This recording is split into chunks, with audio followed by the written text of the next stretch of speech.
Good afternoon, everybody, and thank you for inviting me here. It's my first time in Finland, beautiful country, and I actually flew up to Lapland for a couple of days and saw the Northern Lights, so I'm a very happy bunny. It's great to be here.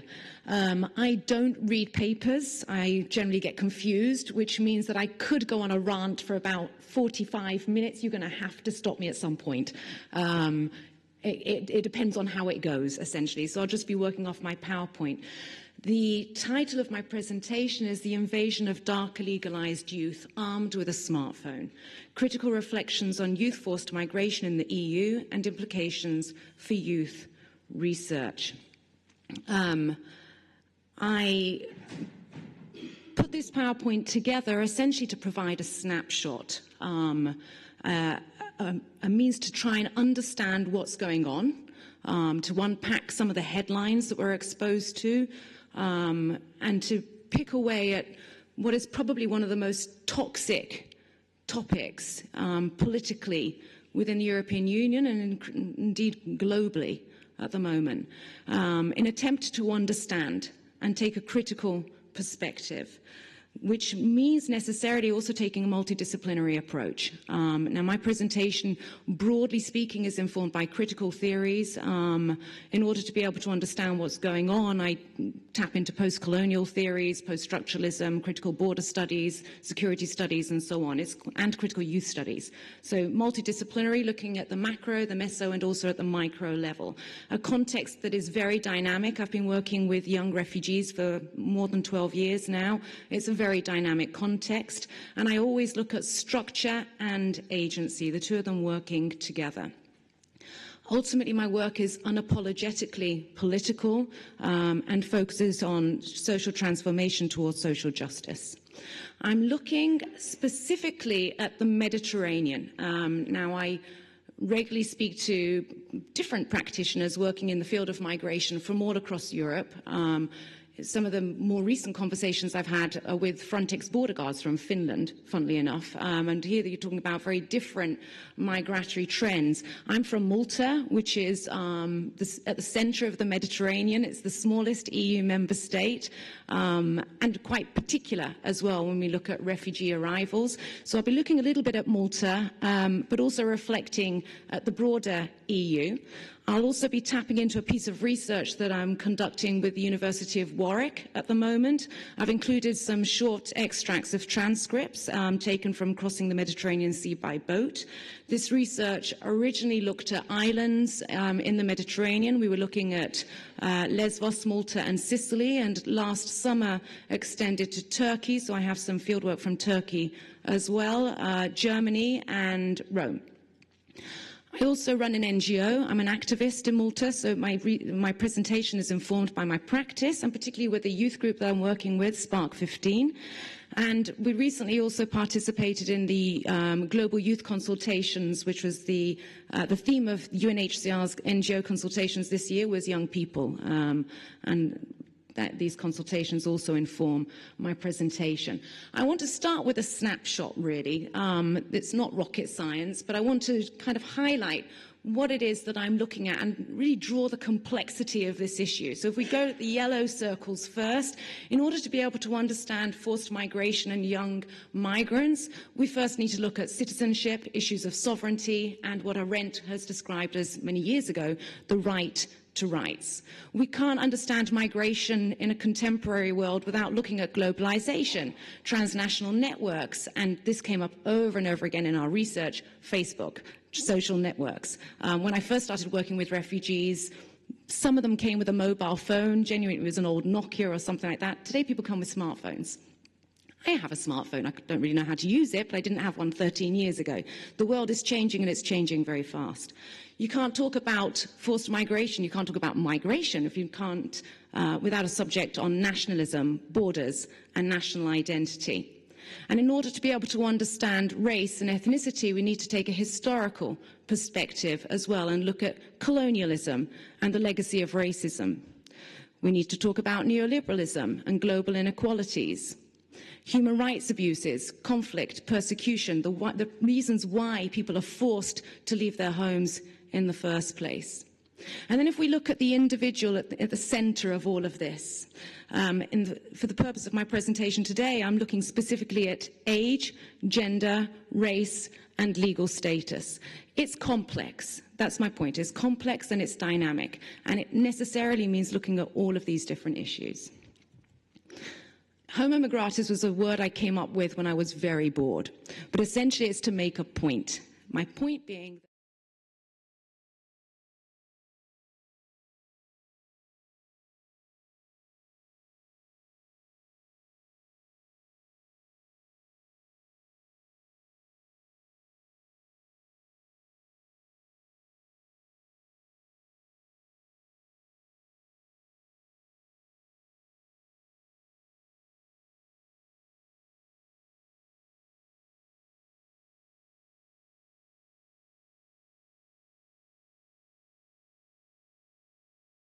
And then we can get into the labels. More recently, the international press last year, some of them like Al Jazeera, BBC have, every time they have a story on migrants or refugees, they have this disclaimer at the bottom. Do we use the word refugee? Do we use the word migrant? Terms matter. Often we have this dichotomy, if you like. The refugee being the forced migrant, the person that's forced to move, the economic migrant moving for economic reasons to find work. This dichotomy doesn't work in real life. In real life, people move for different reasons. They are pushed, they are pulled.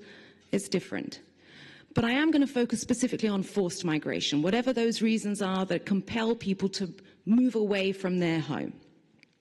And as I already said, I'm looking at race and ethnicity, age, gender, socioeconomic status as well, and legal status. The first half of my presentation is going to focus a little bit on these from a theoretical perspective before moving into context. And I'm also informed by intersectionality in the work of Crenshaw and others, how these different aspects intersect. And hopefully I'll touch on some of these issues in the presentation. If I run out of time, then maybe in the discussion afterwards. And again, a reminder that I'm looking at agency and structure. So let's look at race and ethnicity, first of all.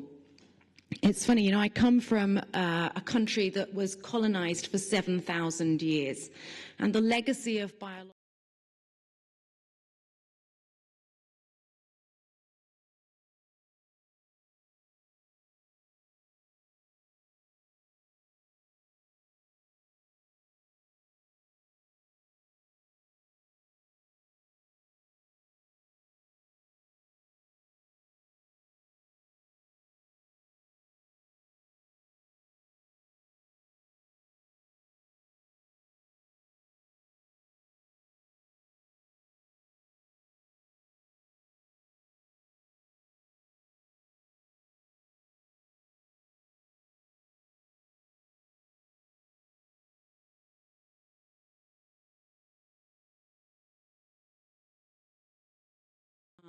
the southern European borders are young people. And age does come to the fore. It was really interesting for me in Geneva this spring for the UNHCR conference, and it's also something that comes up over and over again in my work, which is mainly with lawyers. Most of my work is with human rights lawyers, and I come with a youth studies background. The law, even at the UNHCR conference, where the focus was on youth, they either referred to children, or adults. This legal binary, minor or adult, becomes important when we're talking about adolescents and young people. And another thing I want to draw attention to is the multiple transitions into adulthood and the Western constructs that we fall back on. I'm recalling, let me try and make this as real as possible. I recall a conversation I had with a young 14-year-old from Gambia. Let's call him Joseph. And Joseph left Gambia when he was 13. He watched his father being murdered. His mum died when he was young. And he left Gambia in order to reach a better life and also to be able to send money back to support his sister. And I said, Joe, you're 14, you know, from a Maltese perspective, you're a child. Do you feel like a child? He traveled through the sub-Saharan desert. He got on a boat. People on the journey died. He survived, but others died. He was then placed in detention. He told me, I'm not a child, I'm an adult. And it was very difficult to get my head around it, because I have my children are older than Joe, much older than Joe. Very different construct, very different experience of what it means to be a young person. The UNCRC does not fully take into account the reality of the transition from childhood to adulthood, and it looks for the difference in transition.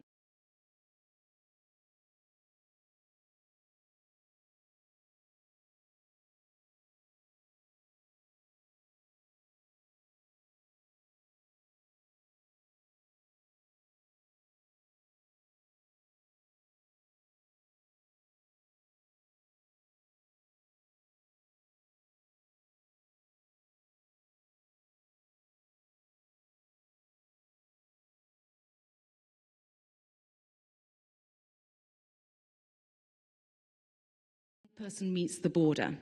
In the case of unaccompanied minors, which I'll be focusing on, the best interests of the child don't fit with the best interests of the nation state. At the border, the young person is illegal first, the individual is illegal first, child second. And then we can look at how age, race, and gender intersects. I've been watching the UK news over the last couple of weeks. As many of you have been aware, the camps in Calais were closed down, and many of the young people that had applied for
the pushbacks, threatened pushbacks, the insistence on dealing with trafficking networks, which are actually smuggling networks. They're not trafficking networks. There could be elements of trafficking, but we see this play with terms where politicians know that most of them know the difference between smuggling and trafficking, but they'll use trafficking anyway because it plays on vulnerability as a way of protecting the border.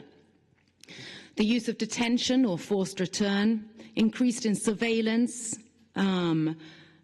lives are lived out beyond the protection of the nation state, and young people are forced to live outside the law when they live in an irregular way. Those young people that are denied protection are denied the right to residence, issues related to the right.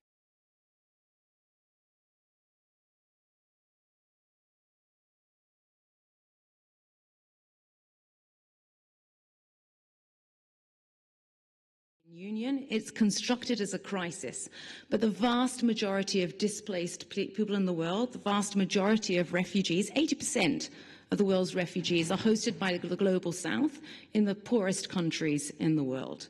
And much of the humanitarian efforts in the Global South is pretty much a fig leaf response. I want to include some transcripts now to just give us an idea of why young people are forced to leave. And I also want to remind you to look at this intersection of age, gender, and later on legal status as well. And also the similarities. Some of these transcripts are from Malta. Some of them were collected in Istanbul. Some of them are referring to Somali males. Others, it's Afghani males. Others, it's Syrian males. And it's striking to see the similar stories that emerge. Let's look at this one. A young Somali, 19 years of age, who arrived as an unaccompanied minor and is now an adult. He was part of that group of Al-Shabaab, but I didn't know of. He told us we have to defeat for our country. Kenyan troops, they came our country to capture. So we have to defeat every country, must fight these people. When he told me like that, I told him, I don't know how to fight. I was a student and I was very young, 16, yeah? He said, if you don't know, no problem. We will give you training or something like this. So I speak to my parents and I told them, and they say you should go. And that's why I left. And many of the young men that we work with are forced to leave in order to avoid working with different militia groups. I didn't put it in the PowerPoints because it wasn't in research, but one of the young people that comes to the youth group told me it's either you have to you pick up a gun and kill somebody else, or somebody else will kill you. That's why I left. This is an Afghani male. This interview was conducted in Istanbul. I opened the door and I found two members of the Taliban. They blindfolded me and took me on a motorcycle. I didn't understand and I didn't know where I was taken to. They told me I have to confess that I'm working for the government or I would be tortured.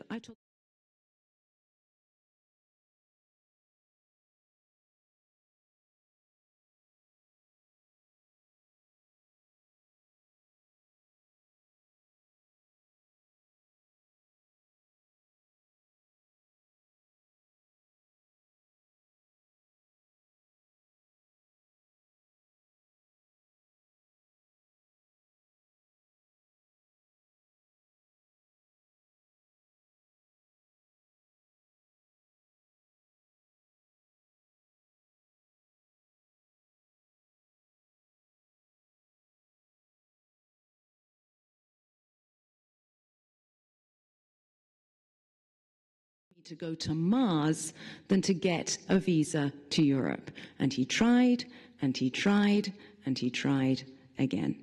The possibilities of legal travel, the legal migration, the possibility of accessing protection through legal means are all closed. The only possibility is to travel in an irregular way. And the Geneva Convention allows for this. But we're trying, when I say we, the European Union is trying whatever we can to stop people from coming, to make it as hard as possible. So we look at the attacks on trafficking networks and strengthening borders and placing borders beyond our borders. We can look at the EU-Turkey agreement.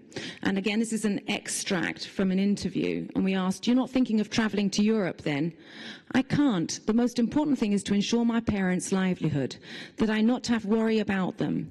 The situation here does not allow me to save money. I do think about leaving. The situation in Europe is different from here, 80% different, but there isn't enough money. I told you $1,000 is about 3,000 Turkish liras. I need 7 to 8 months to save that much. In 7 to 8 months, my parents will have died of hunger. What do I do? Travel and leave my parents for 8 months? And this was a young Syrian male who managed to make it to Istanbul, but his family couldn't afford, and here you can see the link with socioeconomic status as well. His family couldn't afford to travel. He traveled in order to be able to, for his own safety, and also to be able to send money back. We're also doing whatever we can to repatriate young Afghanis as well.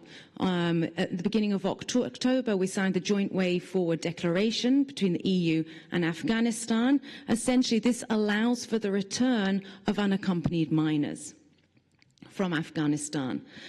The European Union has done whatever it can to defend the external borders, despite the fact that we pride ourselves on a humanitarian legacy.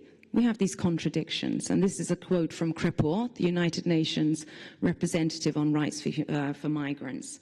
Guterres, the former UNHCR chief, said it's time for Europeans to abandon the delusion that we can isolate ourselves from this crisis. Our region is living through the greatest humanitarian disaster since World War II, but our response is lagging far behind, and it's time to shift gears. And it's unfortunate to see that we're doing anything but. Let's remind ourselves of the Mediterranean arrivals. This year, the majority of them were in Italy, because the borders with Greece, well, you know the situation in Greece, I'm sure, and also the EU-Turkey deal. So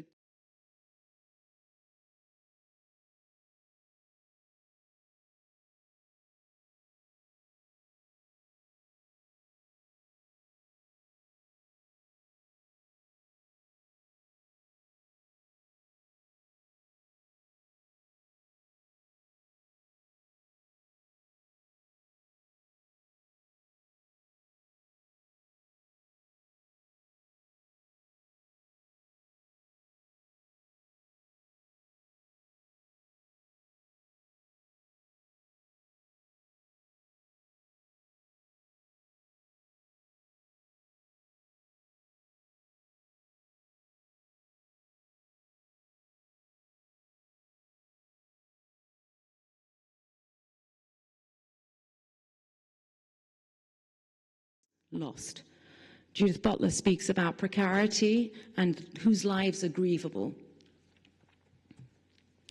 The majority of them are young men. You need to be strong to make this journey. Don't forget there's the Sahara first, from sub-Saharan Africa, and then there's the boat. You need to be physically strong. So forced migration is also a gendered process. In August of 2016, we recorded 137,688 applications for international protection. 2% of all applicants came to be unaccompanied minors when lodging an application. 32% of all unaccompanied applicants were Afghan citizens. Keep in mind the agreement that we have for the return of Afghani unaccompanied minors, and keep in mind the transcript that I showed you, the excerpt of a young Afghani speaking about the Taliban. And obviously these stories are repeated over and over again in our interviews. And you can see the breakdown here of the statistics according to nationality. All of this within the context of national borders and national identity, where ideas, and not just migrants, but ideas and information also pass through borders. In Malta recently this summer, we saw the setting up of Soldiers of Odin, which I believe actually originated in Finland. It didn't take long to spread across Europe. It's a little bit ironic in Malta, given that up until very recently we were actually, like I said, constructed as coloured. So I'm not sure people actually really understand where they're at, but nevertheless they're there to protect us. By us, I mean the Maltese, against this foreign invader. It's still unclear as to who actually asked them to protect us in the first place. But an idea of how ideas are spreading from one country to the next, thanks to that I just lifted that from Facebook. A growing body of work has reframed the study of ethnicity, race, and nationalism in broader and more integrated terms. It's important that we critically explore how race interacts with broader social structures and the reproduction of inequalities. The way the refugee crisis has been framed within each and every nation state, we can say within the European Union, is striking. I was saying earlier on before the conference that when I started working in the field in 2003, 2004, we had quite a lot of support from other EU member states from the north. At the time, a lot of people were coming to Malta. I'll show you an image of a detention centre a little bit later on.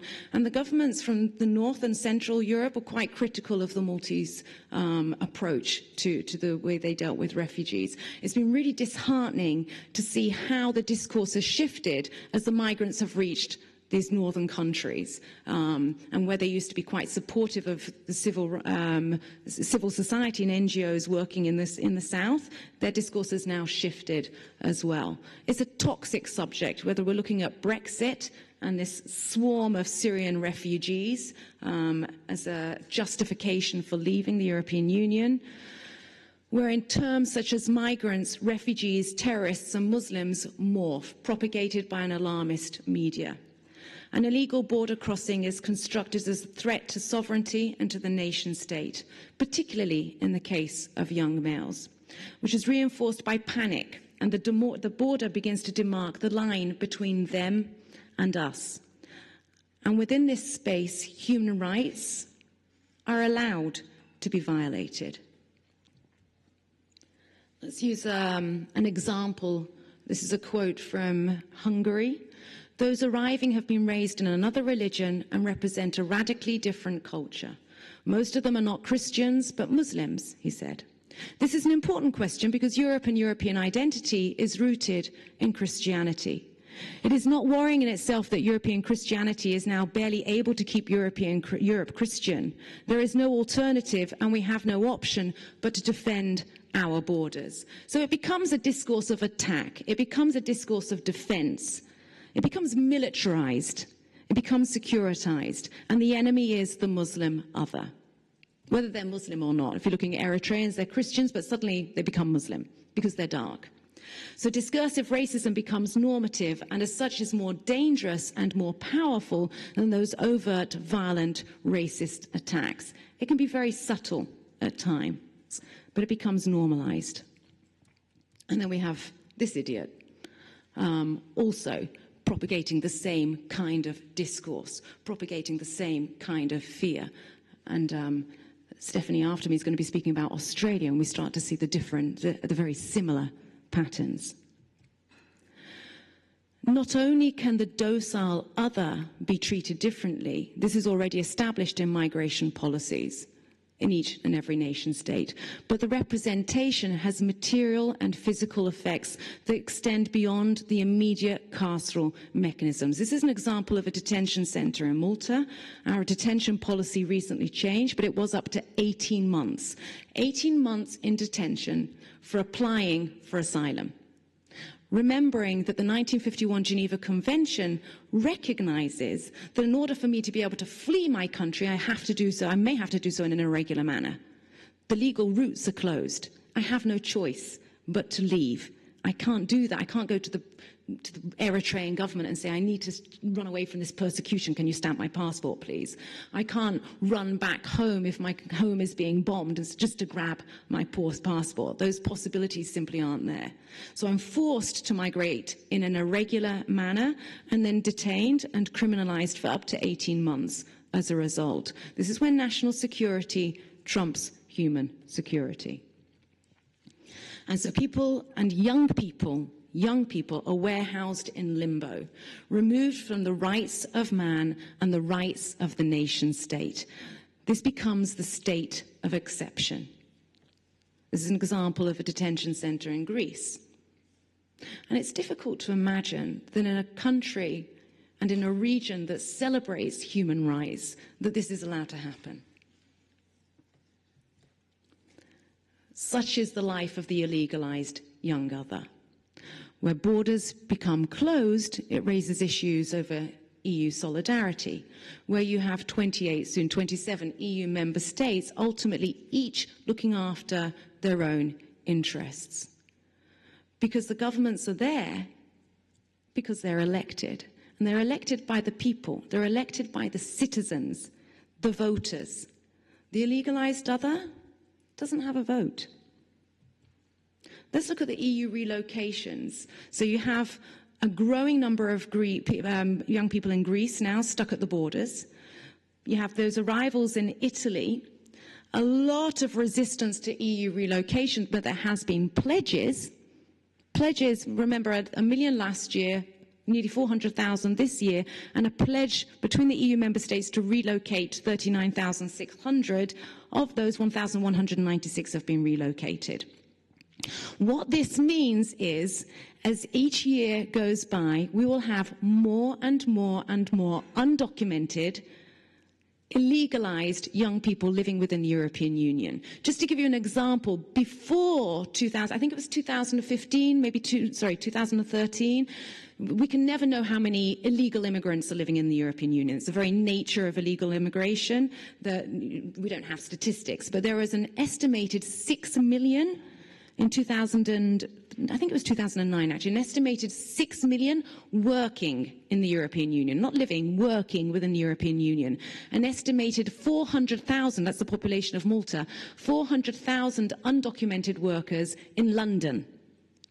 Now that was before the major arrivals, the Mediterranean arrivals of 2015. So the number of people who are undocumented or illegalized will grow and grow and grow. We don't actually know how many there are. So we're looking at poor reception conditions, prolonged detention, lack of primary and specialized health care, slow identification and protection procedures. All of this affects unaccompanied minors living in Greece.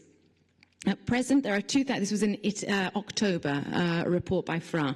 At present, 2,500 unaccompanied children are registered in Greece, whereas only 891 places are available in specialized shelter facilities. Some of them are also in detention centers. In Italy, the reception system simply can't cope.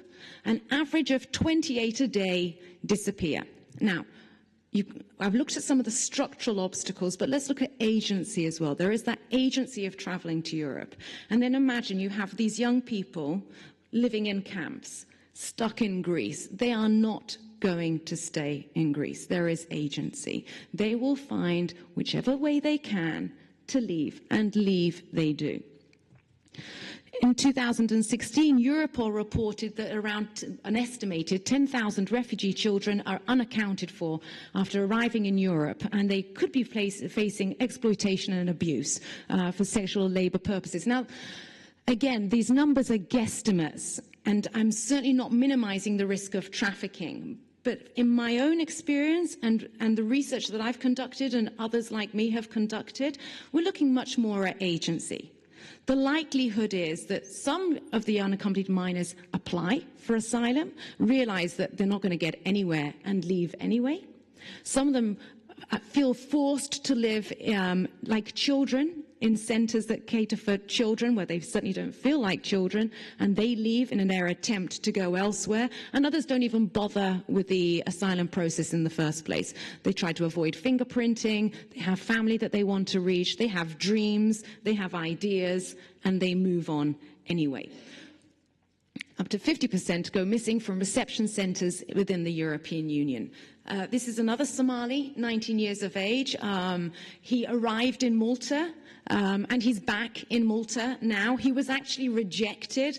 There's a happy story to this one, because after we met him and he told us his story, we actually appealed his case to the Refugee Commissioner, and today he does have protection. But he's recounting his story of how he left Malta. He bought a fake passport, managed to reach Italy, and then from Italy managed to reach Malmo. He said, this is a conversation that he's describing with somebody he met along the journey. I'm going Malmo, come with me. I'm going to go with you. So I sleep with him, and on Monday morning he said, let's go to the police migration. I put my fingers, and they told me, do you have fingers? He means, did you ever give your fingerprints, is what he means here. Do you have fingers? I said, I don't have fingers. I tell them lie, because I don't want to go back to Malta. They say, listen, Ahmed, I don't tell them my name, but they say, your name is Ahmed. You are 16 years. You have your fingers in Malta. I'm a migrant in Malta right now. The government of Malta, they told me, Ahmed, you don't have a right in Malta. So you can see this excerpt, A, demonstrates his agency, and also the obstacles that he's faced along the way. He did actually end up being sent back to Malta, but like I said, happy story. At least today he has protection. He's no longer rejected. Let's talk a little bit about transnational communities and bring this into the mix as well, and the use of the smartphone and social media. How am I for time? I have a clock there. You stopped watching. So how long do I have? Okay, I'll try and be quick. Let's look at social media as well. This is a 23-year-old Afghani male. There are a lot of asylum seekers from Afghanistan here. This is in Istanbul. We are in touch with each other. We meet in the park or other places, but besides this, it was something that talked about among various people, even in Facebook. The smugglers use Facebook to advertise the possibilities of picking up a boat from Libya or from Istanbul. Now it's closed, from Turkey. I've met young Syrian women that speak about Syrian women in Istanbul. It's a Facebook group just for women.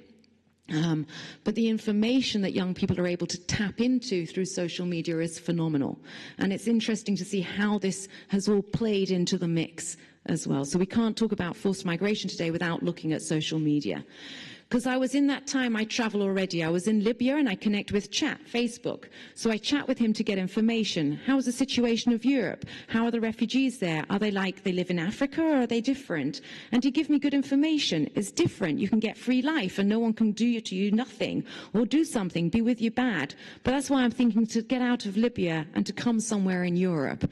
There are these ideas of what life will be like as well. The promise of a better life also pulls young people who have access to these tools, also gendered as well, depending on the country. Young Somali women, for example, are less likely to be able to use social media than young Syrian women. So you have to look at socioeconomic status, gender, age, and so on. We asked, have you heard stories of people being deported back? On Facebook, yeah. They write something about people coming back. Who is they when you say they write on Facebook? Facebook pages for Syrians or for refugees are about going the illegal way. So you're part of groups where there is information about it, yeah, or just pages. Accessing information, helping them along the way. And your aunt in Sweden, what information did she share with you? I tried to chat with them. I found in 2014 the daughter on her Facebook. I found her Facebook and I spoke to her. They told me, come with us in Sweden. You will stay with us. But you can't stay alone, because that time I was a minor. I'm going out 18. I'm coming 18. Then she told me, come in Sweden. You stay with us. But I doesn't care on that time because I don't have any documents in Malta. This was another Somali that was also rejected. I'm just giving you snapshots, really, of what is going on. Snapshots. It's something that is so very, very complex at the same time. So I want to conclude with what I describe as the citizenship assumption. And here I'm focusing more, I'm bringing this, I've tapped into a lot of migration literature, but now I want to focus more on youth literature. And I've argued in my own work that, broadly speaking, when we talk about young people, we assume a right to rights.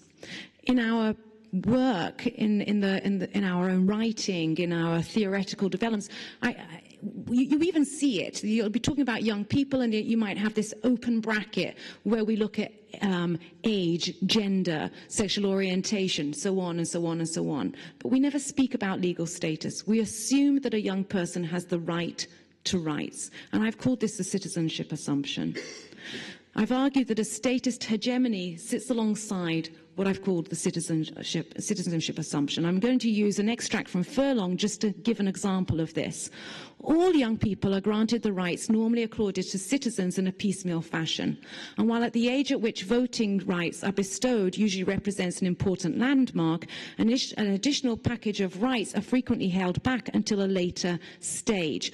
So Furlong is talking here about the transition to adulthood, the transition, for example, to accessing political rights that we can assume in the case of nationals of a state, citizens of a state, but we cannot assume anymore We can no longer take it for granted that all young people will transition to full rights as citizens. In the case of illegal youth, the transition from minor to adult will not provide the right to rights. It is the contrary. We are out of touch with the lived realities experienced by a growing number of illegal young people within the European Union. The prevalent, uncritical stance towards notions of human rights, the nation state, the celebration, if you like, of liberal democracy and citizenship has to stop. And from a broader perspective, and I started off by saying I am unapologetically political. I am unapologetically political. Spivak asks, can the subaltern speak? Can the non-citizen speak? And even if they can speak, even if I give you their voices, even if they can't be physically here today, even if they speak, will they be heard? The implications for research, advocacy, and youth work are intrinsically political. Thank you.